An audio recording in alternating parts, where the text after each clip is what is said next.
네, 저희 NK투데이에서 1년에 4번씩 정기 강연회를 합니다. 이번에 5월 29일 일요일 오후 3시에 서울 시청에 있는 시민청에서 강연을 준비를 했습니다. 오. 영혼 없는 이 탄성. 오. 그렇죠. 바로 이겁니다. 네, 강연이 2개가 있어요. 저희는 항상 2개를 합니다. 예. 어떤 거죠?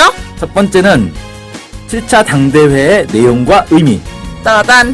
사람들의 많은 관심이 집중되겠죠. 네. 그리고 또 하나는 과학기술 측면에서 본 북의 핵 미사일 개발. 이것도 흥미가 좀 땡기죠? 네. 그러면 강사님은 누구예요? 그 첫 번째 7차 당대회의 내용과 의미는 제가 합니다. 그리고 두 번째 과학기술 측면에서 본 북의 핵 미사일 개발은 강호재 박사께서 와서 해주시기로 했습니다. 너무 흥미롭겠네요. 네, 이거 많이 와서 들으셔야 돼요. 7차 당대회 했는데 내용이 너무 길어가지고 도저히 알 수가 없잖아요. 네. A4로 뭐 50페이지? 이거 읽을 수가 없어요. 이거 읽는 데만 몇 시간이 걸립니다. 하지만 이걸 1시간도 안 되는 짧은 시간 동안 내용과 의미를 쫙 해설해 줄 수 있는 강연은 이것밖에 없을 겁니다. 대한민국에. 좋습니다. 저희 NK투데이 언론협동조합의 조합원은 무료입니다. 아싸. 전 아니죠. 빨리 회원 가입을 가입하세요. 하시면 됩니다. 네네. 조합원 가입을 하시면 됩니다. 조합원이 아니신 분은 소정의 참가비가 있습니다. 저희 노동력으로 저는 꼭 진짜로. 5월 29일 일요일 오후 3시 서울시청 시민청 많이 와주세요. 많이 와주세요.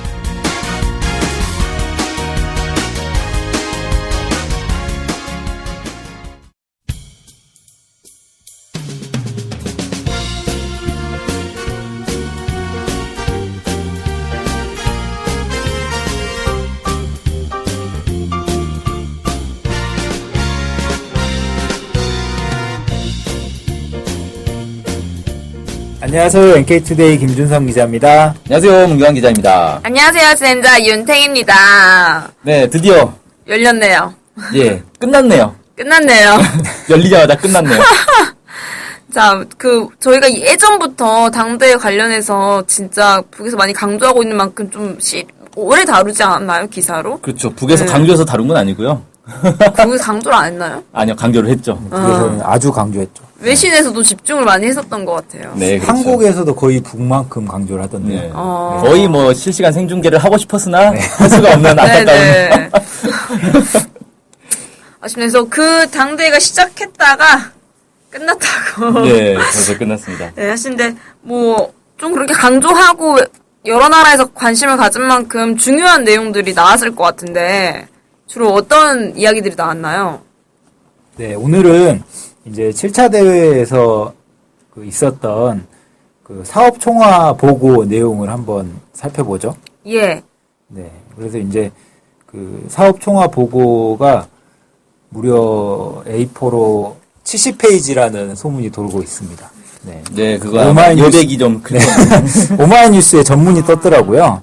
네, 오마이뉴스 기자들이 아주 친절하게 전문을 올려줘서 저도 읽어봤는데 다는 못 봤습니다. 너무 많아서 읽을 수가 없어. 다행히 기사는 그래도 그렇게 길지 않네요. 네, 그래서 다행이에요, 이제 다행이에요. 우선 주로 이제 한국 언론에서 많이 보도된 주요 요지 한 3가지 정도만 오늘 말씀드리면 어떨까 싶어요. 좋아요. 네. 그래서 가장 많이 좀 이슈가 됐던 것 중에 하나가 이번에 이제 사업 총화 보고 내용 중에 북이 핵 비확산 선언을 했다는 겁니다. 네. 비확산이 뭐죠? 확산시키지 않겠다. 다른 나라로 이제 전파하지 않겠다. 네. 그래서 네, 다른 나라로 전파하지 않겠다고 이제 이야기를 했습니다. 그래서 북한의 이제 김정은 제1위원장이 국제사회 앞에 지닌 핵 전파 방지 의무를 성실히 이행하고 세계의 비핵화를 실현하기 위하여 노력할 것이다. 이렇게 이제 발언을 했습니다. 그러면서 이 북한은 책임 있는 핵보유국으로서 침략적인 적대 세력이 핵으로 우리의 자주권을 침해하지 않는 한 이미 천명한 대로 먼저 핵무기를 사용하지 않을 거다. 이렇게 발언을 했어요. 여기서 이제 세계 비핵화라는 표현을 썼다라는 게 굉장히 이제 중요한 부분인 것 같고, 또 하나는 이제 먼저 핵무기를 사용하지 않을 거다. 물론 이제 이런 표현들이 과거에도 이제 북의 노동신문이나 이런 데 나왔었습니다만은 네. 김정은 제1위원장이 직접 이제 당대회 자리에서 발언했다라는 거를 이제 좀 큰 의미로 둘 수 있을 것 같습니다. 이것과 거의 일치하는 표현이 사실 1960년대 중국이 했었는데 핵실험하고 나서 그렇죠. 정부 성명으로. 근데 이 뒤에 부분 말씀드린 거 있잖아요. 뭐 적대 세력이 우리의 자주권 침해하지 않는 한 핵무기 먼저 사용하지 않을 거다. 예. 이거는 그 핵보유 국가들 있잖아요. 러시아, 영국 이런 데서도 다 같이 하는 내용입니다. 얘기하는 내용이에요. 누구나 다. 네. 미국도요? 미국은 모르겠어요. 이제 선제 핵 공격 네. 그 방침을 이미 공개를 했기 때문에. 네. 그래서 이제 이게 이제 왜 이렇게 더 크게 이슈가 됐었냐면 이 북한의 이 7차 당대회가 있기 4일 전에 중앙일보에서 굉장히 센세이션한 기사가 하나 나왔습니다. 이게 뭐냐면 제임스 클래퍼 미 국가정보국장이 당대회 4일 전에 방한을 했어요. 방한을 해서 이 평화협정에 대해서 한국 정부가 얼마나 양보할 수 있는지, 어떤 의사를 가지고 있는지 이런 의사타진을 하고 돌아갔다는 겁니다. 근데 저는 하나 궁금한 게 있어요. 이 국가정보국장이 사실 온 게 굉장히 국가 기밀이잖아요. 네. 어떻게 알게 국가 됐을까? 기밀을 중앙일보가 어떻게 알게 됐을까. 그리고 이제 그게 보면 정부 고위 관계자의 말에 따르면 이렇게 나왔거든요. 그 고위 관계자는 누구이고 이걸 왜 흘렸을까. 뿌락치가 있었네, 정부에. 뭐야, 아무튼 이거. 이런 항상 궁금증이 들었는데 미 국가정보국장의 이 네. 행동을 누설을 하다니 이런. 이 사람이 뭐 공식 방문한 것도 아니에요. 네, 비밀리에 방문한 거였잖아요. 네, 이게 흘러나왔던 거죠. 네. 그래서 이제 그러면서 평화협정 관련해서 이 북미 간에 무슨 어떤 얘기가 있었던 거 아니냐. 그렇기 때문에 이제 북한이 발표하기 전에 미리 빨리 한국에 와서 한국의 입장을 타진해 본 거 아니냐. 이런 막 설들이 많이 돌았어요. 네, 그리고 네. 이제 이런 설들이 많이 돈 또 하나의 이유가 뭐냐면 중국이 이제 최근에 평화협정 관련해서 평화협정 논의를 시작해야 된다. 이런 필요성들을 굉장히 강하게 주장을 하고 있거든요. 그렇기 때문에 이런 것들을 종합해 봤을 때 이제 북의 그 세계 비핵화 그리고 이제 비확산 선언이 이런 국제 정세가 이 톱니바퀴처럼 맞물려 가면서 이런 배경에서 나온 것이 아니냐 이런 이제 관심들이 많이 좀 모였던 게 사업 총화 보고의 좀 첫 번째 포인트라고 할 수 있을 것 같습니다. 근데 클래퍼가 이왕이면 당대회 4일 전에 방한할 게 아니라 당대회 때 그냥 북을 가지. 그랬으면 모든 게 끝났을 것 같은데. 그렇죠. 네, 북에 작년에 한번 갔다 왔으니까. 네. 네, 아무튼 이게 첫 번째 좀 주목할 지점이고요. 네네. 두 번째는 그 통일 분야예요.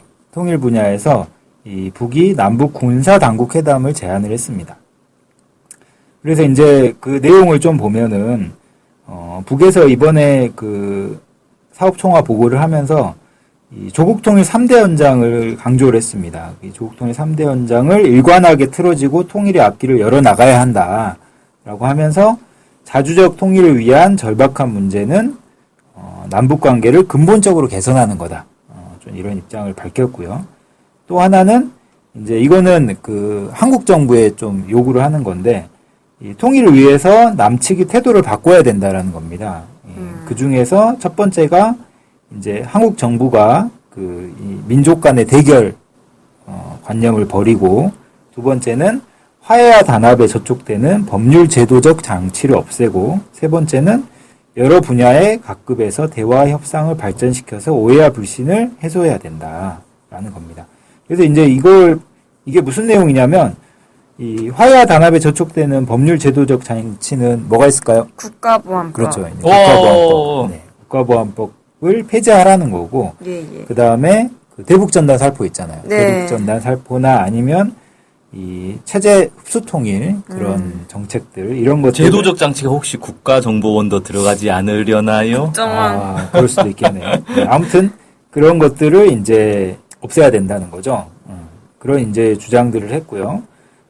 이어서 이제 이 평화와 통일을 위해서 남북 군사 당국 사이에 대화와 협상이 필요하다고 인정을 했어요. 인정한다면서 이 남북 군사 당국 사이에 회담이 열리면 군사 분계선 일대의 충돌 위협을 제거하고 긴장 상태를 완화할 수 있을 거다. 라고 이야기를 하면서 이제 군사 당국 회담을 제안을 했습니다. 네, 그래서 이제 근데 이제 통일부에서는 이거에 대해서 바로 답변을 하더라고요. 아주 신속하게. 뭐라고요? 진정성이 없다. 진정성. 네. 진정성. 좀 생각해볼 시간을 가지고 좀 검토해봤으면 좋겠는데. 진정성 없는 검토 같은데, 왠지?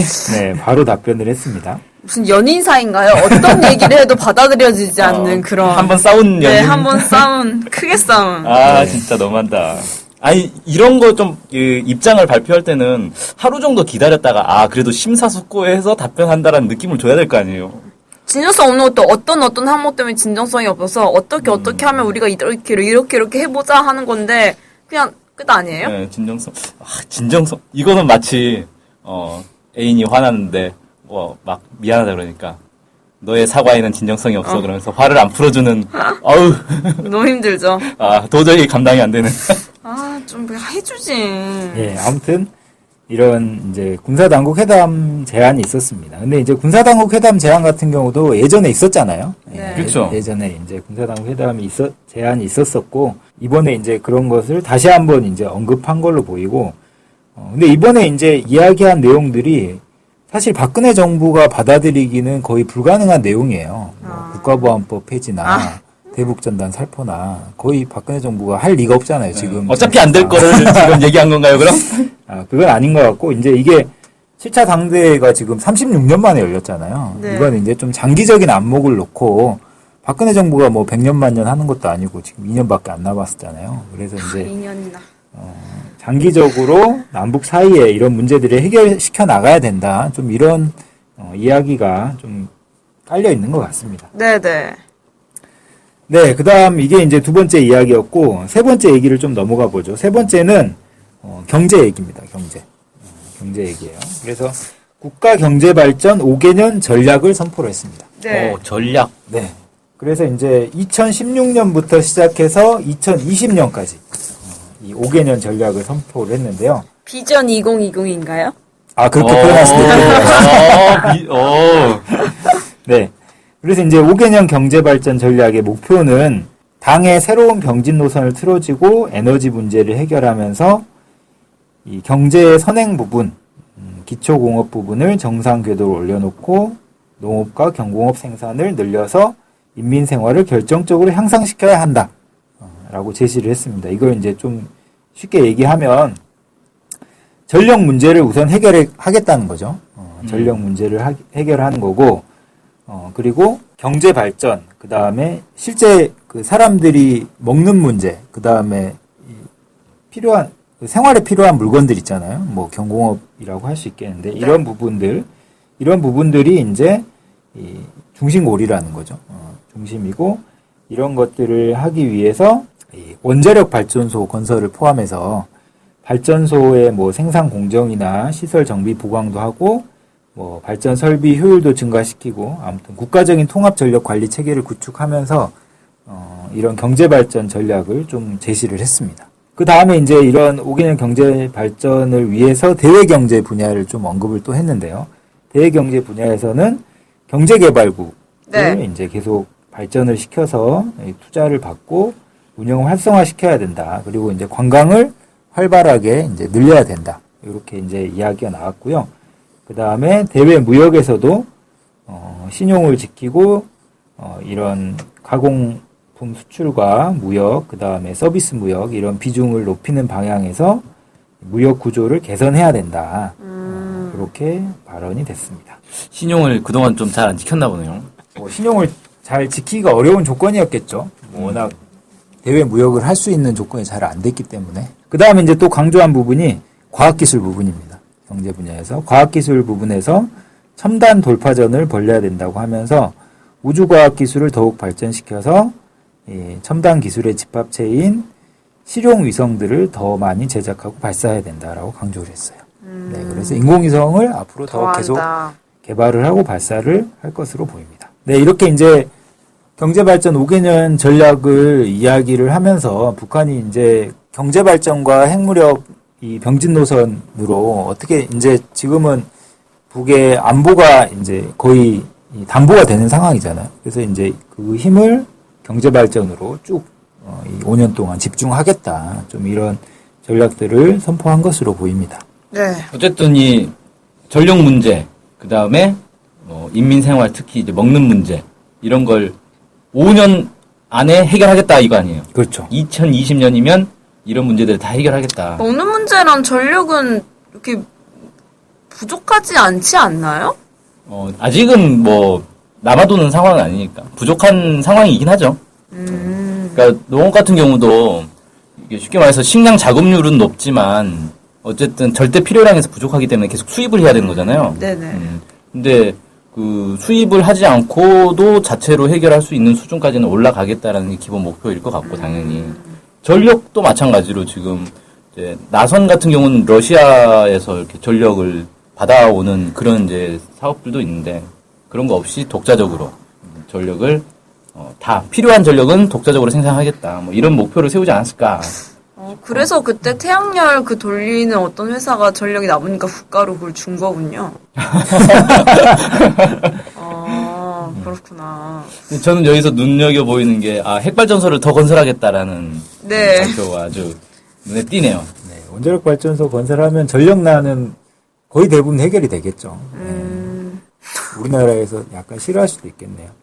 많이 싫어할 것 같은데요? 네. 아니 싫어하지 말고 우리나라 핵발전소 기술이 뛰어나니까 가서 수주를 따면 될 거 아니에요. 뭐 이란이나 뭐 사우디 이런 데 가서 따지 말고 그러게요. 여기서 따면 되지. 또 쌀 생산 늘리기 전에 우리 쌀도 좀 이렇게 해서 농민 삶도 좀 편하게 네, 하고. 재고 네. 저장 비용만 해도 어마어마한데. 네. 하여튼 뭐 북한이 뭐 경제적, 군사적, 네. 네. 뭐 경제적, 군사적 그리고 남북 간의 사이까지 뭐 얘기를 했다고 하는데 잘 될까요? 북은 말하면 무조건 하잖아요. 이 방향으로 나아가겠다. 뭐 이런 걸 이제 얘기를 한 거니까요. 그래서 앞으로 이 방향으로 어떻게 나아가는지 좀 지켜볼 수 있도록 하겠습니다. 그래서 이제 이렇게 당 중앙위원회 사업총화 보고가 이틀 동안 진행됐어요. 네. 이틀 동안 진행되고 이제 8일부터는 중앙검사위원회 사업총화, 그 다음에 당 규약 개정, 그 다음에 김정은 제1비서에 대한 이제 직책 문제, 그 다음에 당 중앙 지도기관 선거, 폐회사, 뭐 이런 순서로 쭉 진행이 됐는데요. 이제 또 하나 이슈가 된 게 바로 이제 그 조선노동당의 이제 새로운 이 기구를 만들고 김정은 제1위원장이 조선노동당 위원장으로 이제 직책을 새로 맡게 됐다라는 소식입니다. 네.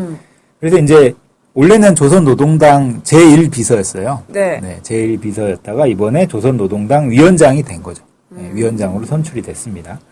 그래서 이제 그 조선노동당 규약 개정에 대한 결정서 뭐 이런 걸 보면 그 조선노동당 위원장이 그 이제 조선노동당을 대표하고 이제 그 당을 이렇게 이끄는 최고 지도자다. 뭐 이렇게 이제 밝혔고요. 원래는 그러니까 위원장이라는 게 없었던 거죠. 부재.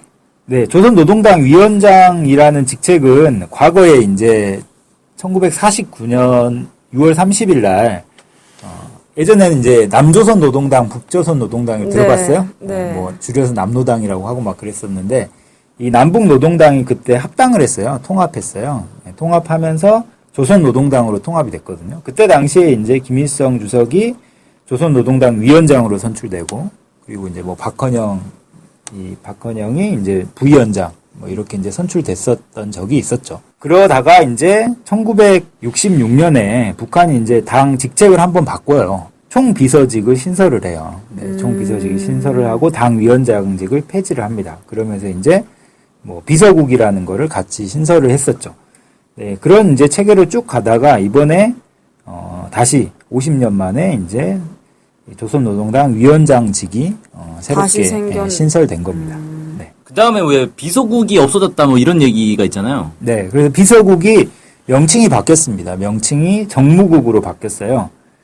네, 그리고 이제 그때 비서국에 있었던 비서들 있잖아요. 네. 비서들 뭐 최룡해 비서 막 이런 비서들이 쭉 있었잖아요. 네. 이런 비서들의 이 직책 이름이 부위원장으로 바뀌었어요. 아. 네, 이제 최룡해 비서에서 최룡해 부위원장이 된 그럼 거죠. 부위원장이 되게 많나요? 그죠. 부위원장이 9명입니다. 어우. 9명. 진짜 많네. 네, 당 중앙회 부위원장이 9명이고, 그 다음에 이제 이게 조선노동당 중앙위원회 산하에 이제 정무국이 있는 거고, 또 이제 그 지방 당들이 있겠잖아요. 지역 당들. 거기에도 이제 원래 책임비서가 있었잖아요. 책임 비서는 그 지방 당 위원장으로 아우 이제 이렇게 바뀌었습니다. 표현들이 다 바뀌네 그냥. 네. 뭔가 조금 더 업그레이드 된 것 같아요. 진짜 뭔가 그 역할은 그대로겠으나 뭔가 예. 네, 아무튼 이렇게 이제 직책들이 쭉 바뀌고 새로운 사람들이 선출됐습니다. 네. 이게 아무래도 그러니까 그 동안에는 이 김정일 국방위원장을 총비서로 영원한 총비서로 이렇게 딱 규정을 해놓은 거잖아요. 그리고 나서 이제 김정은 제1위원장으로 아니 제1비서였죠. 당에서 네, 제1비서죠. 네, 제1비서로 이렇게 했는데 이걸 바꿀 수는 없고 예를 들어서 이제 최고 수위에 모실 때 대하여라고 딱 안건이 나왔을 때는 그러면 이제 김정은 제1위원장이 총비서가 되는 거냐? 그러면 김정일 국방위원장은 어떻게 되는 거냐? 뭐 이런 이제 논란이 될 수가 있는데 이걸 절묘하게 딱 만들어낸 것 같아요. 위원장이란 직제를 다시 만들어가지고 위원장이 되면 총비서는 총비서대로 그대로 가고 위원장 또 위원장대로 실질적인 이제 최고 지도자의 역할을 할 수 있고 뭐 이렇게 아이디어를 짜는 게 아닌가 싶네요. 아무튼 이제 이게 뭐 거의 마지막 안건이었습니다. 이게 마지막 안건이고 이 중앙위원회 회의를 하고 나서 그 다음에 이제 바로 그 1차 전원회의를 했더라고요. 바로 1차 전원회의를 해서 중앙위원회 회의를 한 게 아니라 당대회를 하고 나서 당대회를 하고 나서 바로 이 중앙위원회 1차 전원회의를 했더라고요. 네. 모인 김에 그냥 바로 아니 1차 뭐 전원회의를 되자마자 해서 직책을 맡자마자 네, 바로 회의. 일하자.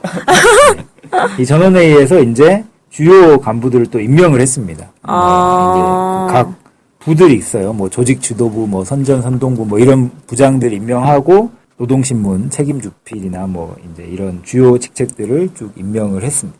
이렇게 이제 책임주필 노동신문 책임주필을 새로 임명을 한 거죠. 네. 이번에 리영식 우리하고 이제 됐습니다. 교류를 좀 해야 될 사람인데. 네. 그럼 지금 김정은 위원장 그죠? 네. 체계에 모든 이런 국이라던가 체계가 다 잡힌 상태인가요? 그죠. 사람들이? 이번에 이제 다 선출되고 임명되고 다 된 거죠. 그게 제일 흥미롭네요. 네. 하지만 이름을 들어도 누가 누군지 모르는데. 아니 나 하나 알아도 최룡의 하도 많이 들어가지고. 하도 많이 들어 우리나라에서 하도 네. 죽었다 많이 해가지고 이번에 그 뭐 총살당한 사람도 많이 임명되더라고요. 네, 다시 살아 돌아온 사람이 굉장히 많습니다. 총살을 할 때 방탄복을 입히고 총살을 하지 않나 싶은데. 그러니까요. 아니 네. 좀 믿을 수가 있어야지 언론을. 뭐 한국 언론에서 뭐 자기 마음대로 보도하니까 그렇습니다. 네. 네, 되게 흥미롭네요. 살아 돌아온 부위원장에서부터 북한의 비전 2020까지 네, 흥미로운 주제 고생하셨습니다. 네, 감사합니다. 네, 그럼 오늘 방송 이것으로 마칠 수 있도록 하겠습니다. 감사합니다. 감사합니다. 네.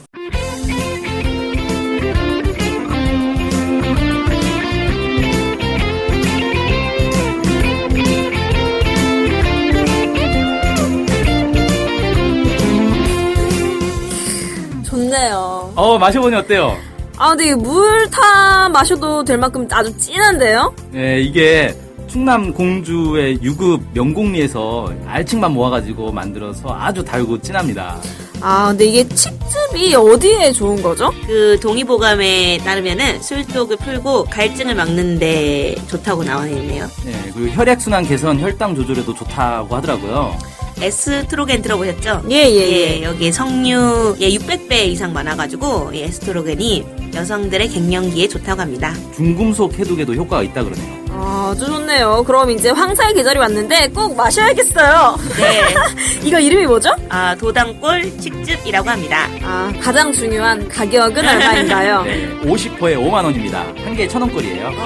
한 개 1,000원꼴이면 생각보다는 비싸진 않네요. 이게 되게 알칡만 네. 모아서 했다고 해서 그런지 좀 진한데 그럼 좀 저렴한 편인데요. 어디서 주문해야 되나요? 네, NK투데이로 연락하시면 됩니다. 전화번호는 070-4234-0501. 휴대폰은 010-7561-0615. 네, 이메일은 nketoday21@gmail.com입니다. 입금 계좌는 농협 302-1037-8710-41 예금주 김영경 김연경이 누구신가요? 저희 사무국장입니다. 네, NK투데이가 추천하는 도당골 직즙 많이 드세요. 네, 많이 드세요.